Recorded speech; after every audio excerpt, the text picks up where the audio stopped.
ఎందుకంటే సిలువ ధ్యానాలు లెంగ్ డేస్ అంటున్నారు కదా, 40 దినాల నుంచి అందరూ బాప్టిస్టులు ఉపవాసం ఉండి ప్రార్థనలు గడుపుతూ ఉంటున్నారు. మనం అలాంటిది ఏమీ చేయకపోయినా ఒక ఆదివారం కూడుకుంటున్నాము. అయితే ఆదివారం కూడుకుంటున్న మనం కదా, వాళ్ళైతే ఈ 40 దినాలే ఉండాలి, మనమైతే ఎప్పుడూ ఉండాలని దేవుడు కోరుకుంటూ ఉన్నారు.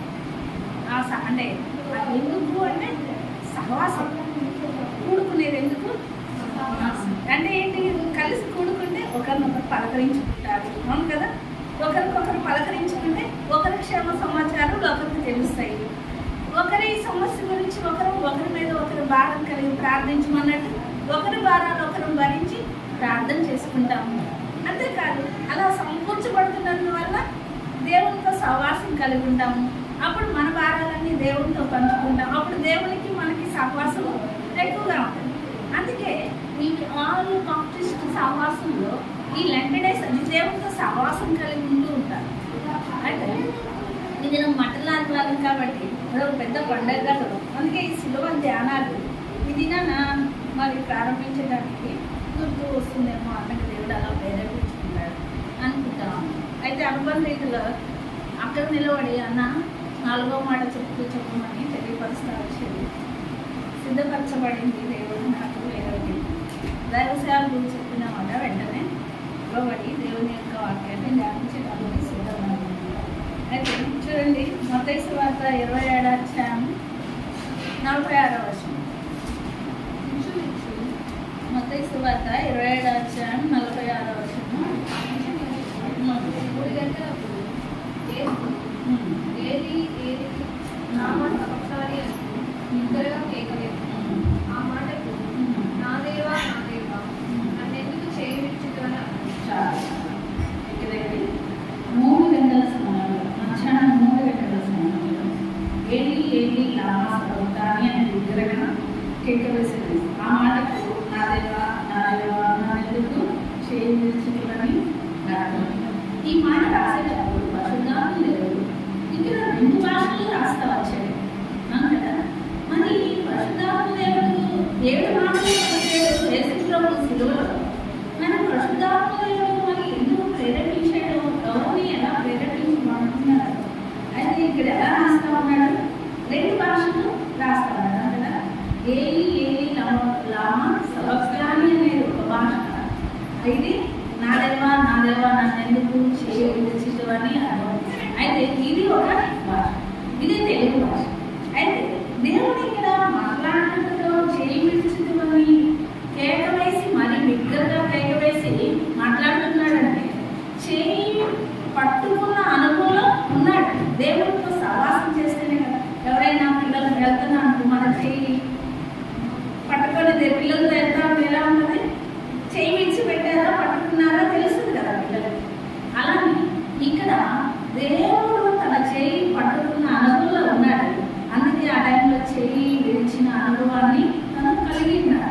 అందుకని చేయి విడవకపోతే అంటే దేవుడు చేయి పట్టుకుంటే పొందే అనుభవం ఏంటో కూడా తనకు తెలుసు. దేవుడు ఏంటి చేయి పట్టుకున్నాడంటే తన శ్రమ వచ్చిన కష్టం వచ్చిన చూడండి. ఇక్కడ ఒక వాటి ముందు చూద్దాం. చూడండి, యెషయా పుస్తకం 43వ అధ్యాయం 10వ వచనం. యెషయా పుస్తకం ఈ దిగు మొదలుకొని యెషయా 43 నా చేతిలో ఉంది, విడిపించగలవాడు ఎవరికో లేదు. నేను కార్యము చేయగా తృప్తుడైనా. నా చేతిలో నుండి విడిపించగలవాడు ఎవడూ లేదంట అన్నాడు. ఇక్కడ అంతేకాదు, మళ్ళా 43వ అధ్యాయం 1-2 వచనాలు చూస్తే భయపడము అంటే నువ్వు జలంలో పడి దాటున్నప్పుడు నేను నీకు కూడా ఉంటాను, నదుల్లో పడేస్తా ఉంటాను, మీరు పొలిపారు, అగ్నిలో నడుస్తూ ఉంటాడు, నేను ఏమీ చేయవు అంటే నీకు హాని చేయమని చెప్తున్న దేవుడు. ఇలాంటి పరిస్థితుల్లో అంటే దేవుడు తోడుగా ఉంటే అగ్నిలో వెళ్ళినా, జలంలో వెళ్ళినా, ఆపదల్లో వెళ్ళినా, నిందల్లో వెళ్ళినా ఏ హాని చేయమనే గ్రహింపు యేసుక్రీస్తు ఉంది. అంటే ఇప్పుడు ఏం జరుగుతూ ఉంది, హాని జరుగుతూ ఉంది. అందరూ దూషిస్తున్నారు, హింసిస్తున్నారు, నిందిస్తున్నారు, అవమానపరుస్తున్నారు. అవునా, ఆ శిలువలో వేలాడదీస్తా ఉన్నారు. అయితే నా చేతిలో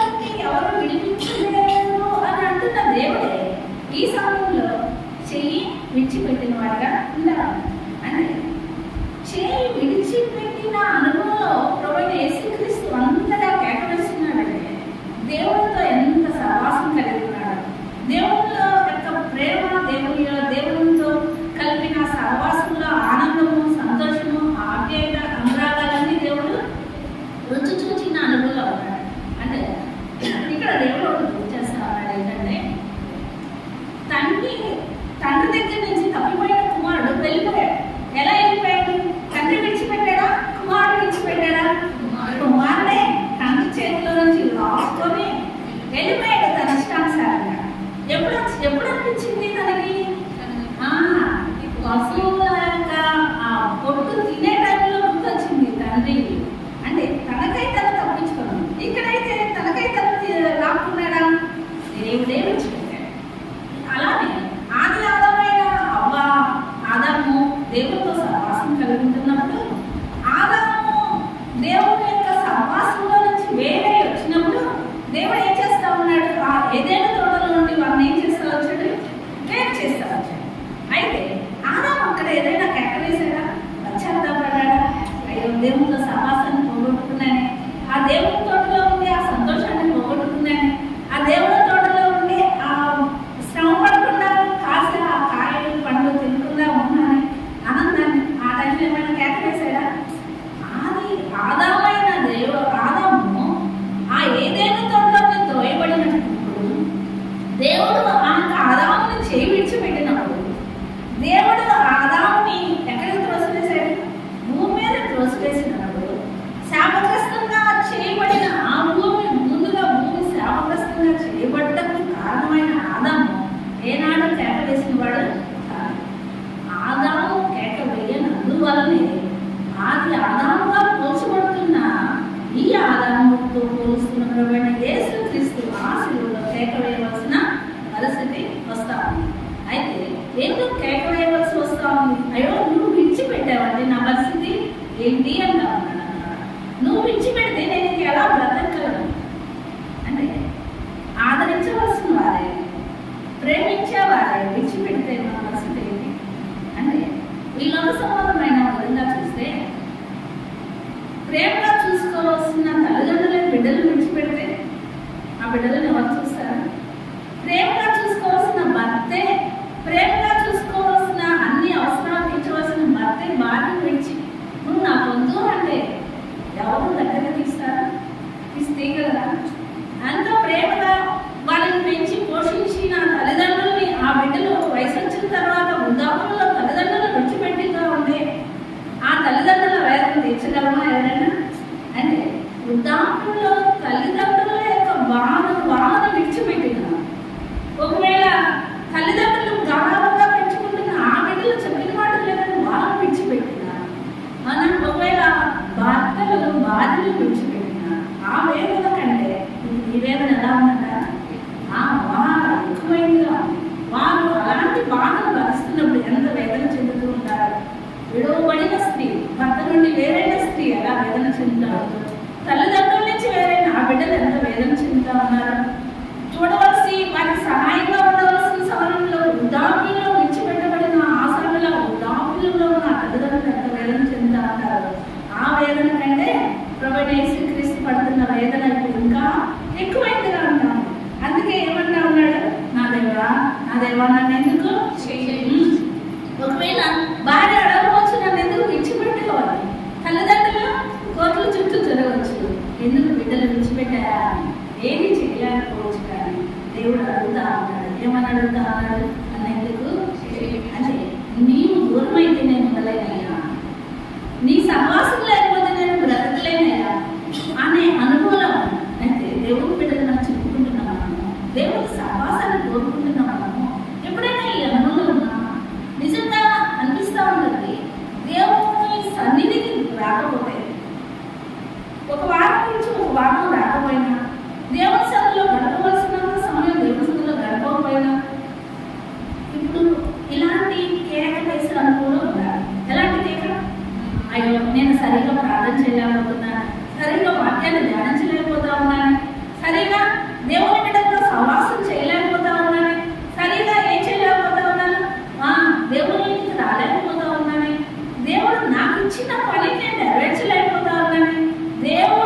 నన్ను ఎందుకు ఏర్పాటు చేసుకున్నాడో, ఆయన మహిమ కొరకు ఏర్పాటు చేసుకున్నాను అంటున్నాడు కదా. ఆ మహిమనేమో చూపించలేకపోతున్నాను దేవుళ్ళు అని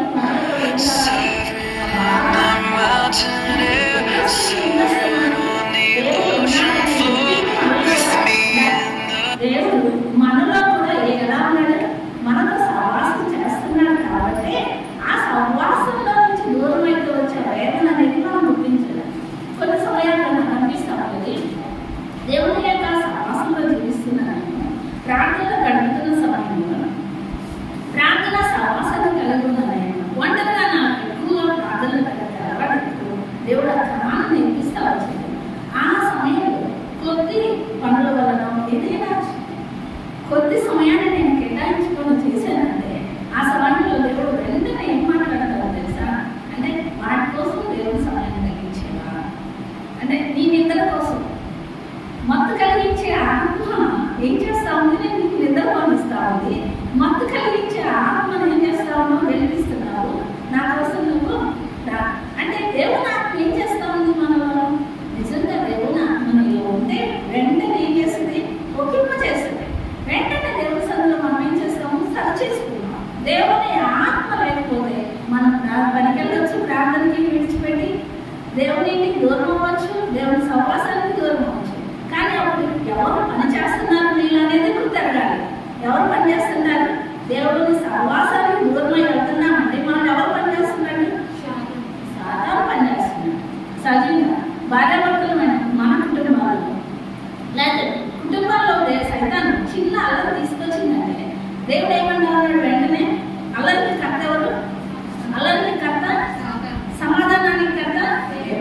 మన కుటుంబంలో సమాధానం లేకుండా చిన్న అల్లరి, చిన్న గొడవ, చిన్న కలవరం ఏదైనా వస్తుందంటే వెంటనే ఎవరున్నట్టు? సాధారణ మన కుటుంబంలో ఉన్నాడు. సాధారణ మన కుటుంబంలో ఉన్నాడంటే దేవుని బిడ్డలైన మనం ఆ కుటుంబంలో ఉండి కూడా కలవరం వస్తుందంటే దేవుని ఆత్మ ప్రకారం మన కుటుంబం నడిపించబడటం లేదంటే దాని తప్పు ఎవరిది? మనది. ఎవరిది? దేవుని బిడ్డలమైన మనది. రక్షణ లేని వారికంటే కూడా రక్షించబడిన మనం ఆ భారం బాధ్యత దేవుడు మనకిచ్చాడు. అందుకని ఆ కలవరం పోయే విధంగా, కుటుంబంలో సమాధానం వచ్చే విధంగా మన వంతు మనం ఏం చేయాలి? ప్రార్థన చేయాలి. ప్రార్థించడమే కాదు, ఆ విధంగా నడుచుకోవాలి కూడా. ఎలా? కోప్పడినప్పుడు, లేకపోతే మౌనంగా వెళ్ళిపోవడం, లేదా విస్తారమైన పనులు కావడం, ఓపికతో చేసుకోవడం. ఎందుకని ఒకరి చేత వాళ్ళ చేత మనం మాట అనిపించుకొని గొడవ పెంచుకునే బదులు కొంచెం శ్రమపడి ఓపికతో చేసుకుంటే ఆ మాటలు మనకి రాకుండా ఉంటాయి. అలా ఓపికతో నేర్పుతో మనం ఏం చేయాలి? కుటుంబంలో మన ద్వారా కాదు, మన ద్వారా కలవడం రాకూడదు. మన కుటుంబంలో కలవడం వచ్చిన దానికి మనం బాధ్యులు. మనం కాదు కదా అనుకొని వదిలేయకూడదు. మన ద్వారా వచ్చినా రాకపోయినా దేవుని బిడ్డలమైన మనం ఉంటే దేవుని ఆత్మకార్యం మన కుటుంబంలో జరుగుతుందని గ్రహించి మనం ఏం చేయాలి? భయశక్తులతో జీవించాలి. భయపడాలి. వెంటనే దేవుడికి లోపడాలి. దేవుడి వాక్యాన్ని గుర్తు చేసుకోవాలి. ఏ విషయాల్లో సరి చేసుకోవాలి. అలాంటి అనుభవంలో దేవుడు తీసుకురావడానికి నేను నన్ను ఏర్పాటు చేసుకున్నాను. ఎందుకంటే నేను నా జీవిత యాత్రలో దేవుడు అవన్నీ నాకు నేర్పిస్తూనే వచ్చింది. ప్రతి ఒక్కటి చిన్న అలజడి వచ్చింది, చిన్న కలవ వచ్చిన, చిన్న సమస్య వచ్చిన ప్రతి క్షణం గోరుతో నేర్పుతో దేవుడి మీద ఆధారపడమే దేవుడు నేర్పిస్తా వచ్చేది. అందుకే నేను దేవుడి క్షణానికి నిలబెడతా వచ్చాను. అయితే ఇక్కడ చూసినట్లయితే దేవుడు ఎలా ప్రార్థన చేస్తున్నాడు అంటే ఆ సంబంధ బాంధవ్యం తెగిపోయిందనేది గుర్తించాడు. మన జీవితాల్లో కూడా ఎప్పుడు పరిస్థితులు, కుటుంబ సంబంధ బాంధవ్యాలు తెగిపోకుండా, సంఘ బాంధవ్యాలు తెగిపోకుండా, దేవుడితో సహవాస బాంధవ్యం తెగిపోకుండా ఉండాలంటే మనం ఏం చేయాలి? ఆయన చేయి ఎప్పుడు పట్టుకునే ఉండాలి. అదే మన కుటుంబంలో ఎప్పుడు వారితో కలిసిమెలిసి ఉండేవారిగా ఉండాలి. అందుకే ఇక్కడేమంటాడు అంటే కలిసిమెలిసి ఉన్నందువల్ల ఏముంటుందట? అపాయం వచ్చినా హాని జరగదన్నమాట. ఇక్కడ చూడండి ఏం చెప్తా ఉన్నాడు, ఏం మాట్లాడుతూ ఉన్నాడు చూడండి. నాదేవా నన్ను చేయించావు అంటున్నాడు దేవుడు. దినా అన్నా ఉన్నాడు దేవుడు ఇస్రాయేలు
ఒకటో అధ్యాయం 16వ వచనం.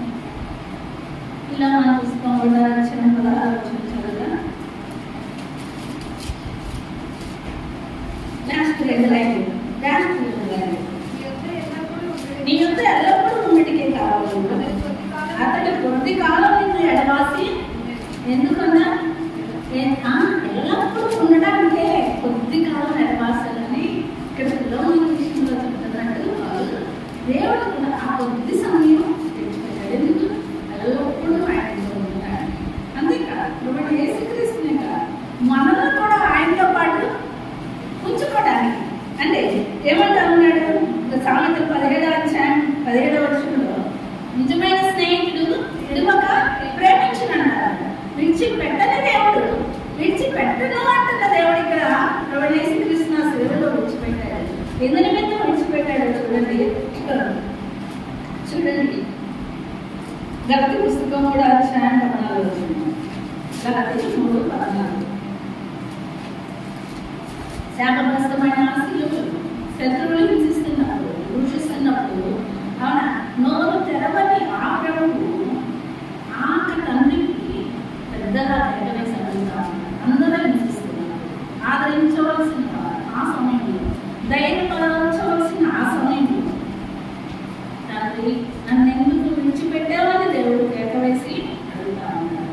అయితే మనం క్షణం విడిచిపెట్టి మనం బ్రతకగలమా భూమి మీద? ఒక క్షణమైన ఒక నిమిషం రెప్ప పాటలో కూడా బ్రతకలేము. అయితే దేవుడు ఏమన్నాడు చూడకుండా ఏమాడేంటి? గలతీ 3:14. క్రీస్తు మన కోసం శాపమైన మనలో ధర్మశాస్త్రం యొక్క శాపం నుండి విమోచించాడు. క్రీస్తు మన కోసం ఏమైపోతా ఉన్నాడు? శాపం అవ్వడానికి ఏమయ్యాడంట? ఇష్టపడ్డాడు. అందుకే ఏం చేస్తా ఉన్నాడు? ఆయన సిలువలో వేలాడుతా ఉన్నాడు. మన కోసం శాపం అవడానికి అతను సిలువలో వేలాడబడతా ఉన్నాడు. ఏమంటా ఉన్నాడో చూడండి. మారు మీద వేలాడిన ప్రతివాడు శాపగ్రస్తుడు.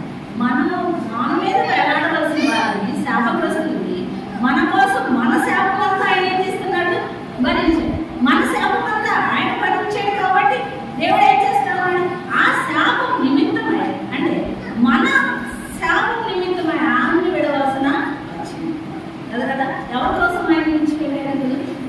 తండ్రి ఆ యొక్క పాటలు ఆ క్షణము ఆ శిలువలో తండ్రి నన్ను దేవా నన్ను ఎందుకు చేయి విడిచేదో అని కేక వేస్తున్న ఆ తండ్రి ఎందుకు ఆ సమయంలో చేయి విడిచాడంట? ఎందుకు విడిచాడంట? ఎందుకు విడిచిపెట్టాడు? ఎవరి కోసం విడిచిపెట్టాడు? మన కోసం విడిచిపెట్టాడు. మనం శాపగ్రస్తులం కాకుండా ఉండాలని, మనం భయంకరమైన ఇచ్చిన కాంతికి వెళ్ళకుండా ఉండాలని, భయంకరమైన ఉగ్రతకు మనం గురి కాకుండా ఉండాలని, మనము ఆ లోకంలో శత్రువుల యొక్క చేతిలో చిక్కి నాశనం కాకుండా ఉండాలని, మనం పొందవలసిన అవమానం, మనం పొందవలసిన శిక్ష, మనం పొందవలసిన ఉగ్రత, నింద, అవమానం, బాధలు అన్నీ ఆయన భరిస్తా వచ్చాడు. ఎందుకు? ఆ సమయంలో ఆయన్ని విడిచిపెట్టినందువల్లే మనకు విమోచన కలిగింది. అవును కదా. ఆ తండ్రి ఒక క్షణం ఆయన్ని విడిచిపెట్టినందువల్లే ఆ బాధ ఆయన భరిస్తున్నందువల్లే మనకు విడుదల కలుగుతా వచ్చింది. అంటే ఆయన్ని నలుగొట్టట తండ్రికి ఇష్టమైన వాక్యంలో, అంటే ఆయన నలుగొట్టడం, ఆయన విడిచిపెట్టడం తండ్రికి. ఎవరైనా కుమారులు వదిలిపెడతారా? ఇలా సంబంధమైన తల్లిదండ్రులు తన బిడ్డను విడిచిపెట్టమని విడిచిపెడతారా? అమ్మ నా బిడ్డ నన్ను వదిలిపెట్టి ఉండలేదన్నారు. కొన్ని రోజులు ఊరికి వెళ్ళి రావాలన్నా ఏం చేస్తారు? పిల్లలు ఏం తింటారో ఏం చేస్తారని అదే ఆలోచనలో ఉంటారు. వదిలిపెట్టి వెళ్ళినా ఒకవేళ ఈరోజు తిన్నారా లేదా అని ఫోన్ చేసైనా కనుకుంటే బిడ్డల విషయంలో శరీర సంబంధమైన తల్లిదండ్రులమే అంత ప్రేమ ఆప్యాయత కలిగి ఉన్నప్పుడు పరమాత్మ దేవుడు తనతో పాటు అప్పటి వరకు సవాసం చేసిన ఆ కఠినమైన దేవుడిని లోకానికి మానవుడిగా జన్మింపచేసి 33.5 సంవత్సరాలు తనను దూరంగా ఉంచుతుంది. చివరికి ఏం చేస్తా ఉన్నాడట? చేయించి ఎవరి కోసం? బాధ మన సంతోషంగా ఉండాలి. మనం ఎప్పుడు దేవుడిలో ఉండాలి.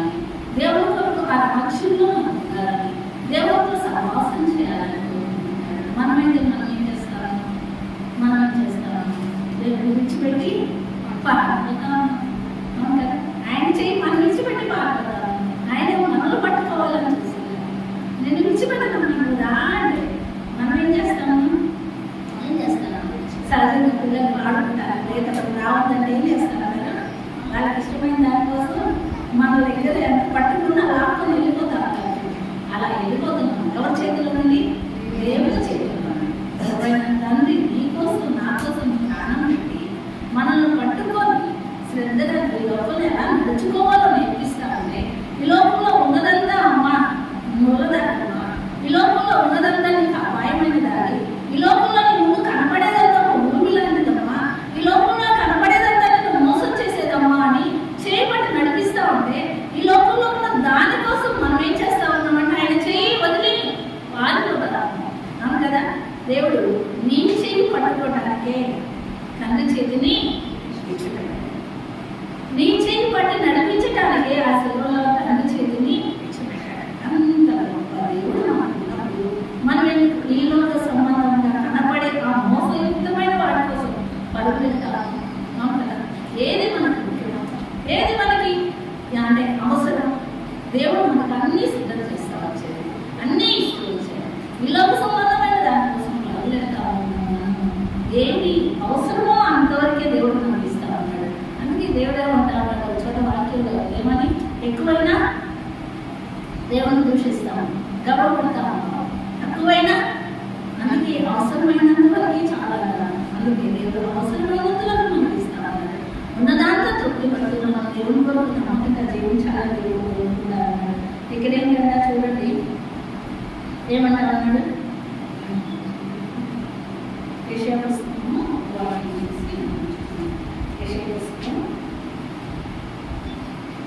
53వ అధ్యాయము 9.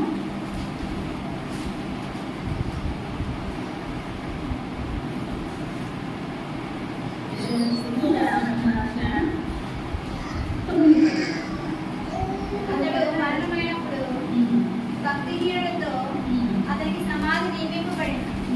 ధనవంతుని యొక్క అతడు ఉంచబడింది. నిశ్చయంగా అతడు అన్యాయమేమీ చేయలేదు. అతని నోట ఏ కపటము లేదు. అతడు అన్యాయమైన చేశాడా? ఏమీ చేయలేదు. అయినా దేవుడు చేయలేదు. ఎవరి కోసం?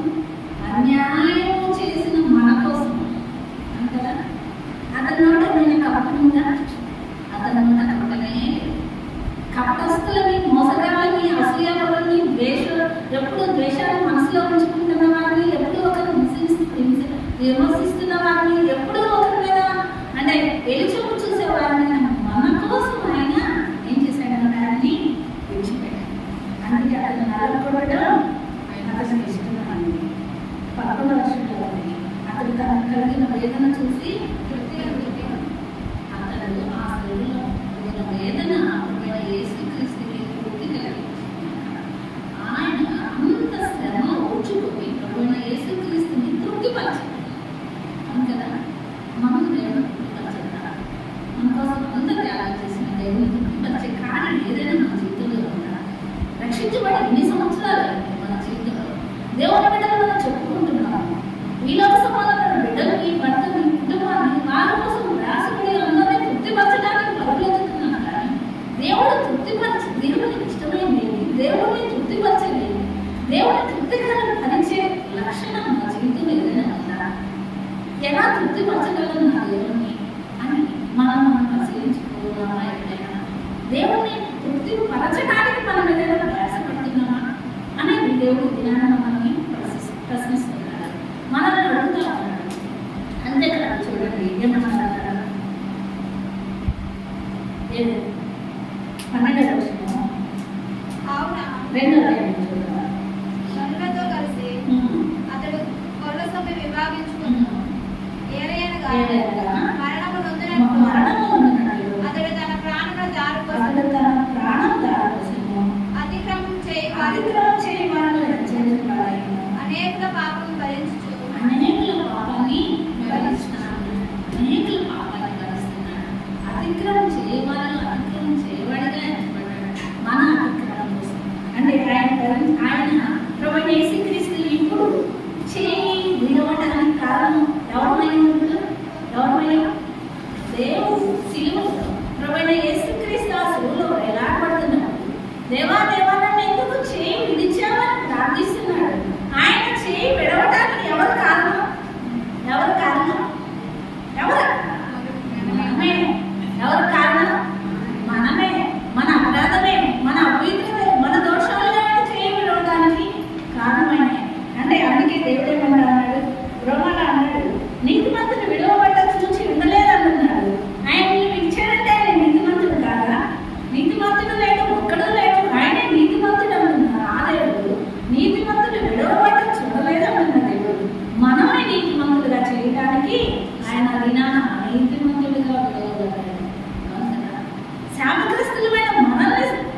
శాపంగా విడిపించడానికి ఆయన శాపగ్రహానిగా విడుదలపడ్డాడమ్మా.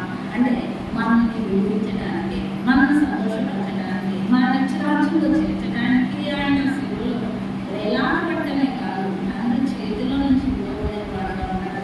చూడండి ఏమన్నాడు చూడండి, రోమా పుస్తకంలోనే వాటిది 6వ అధ్యాయం 2వ వచనంలో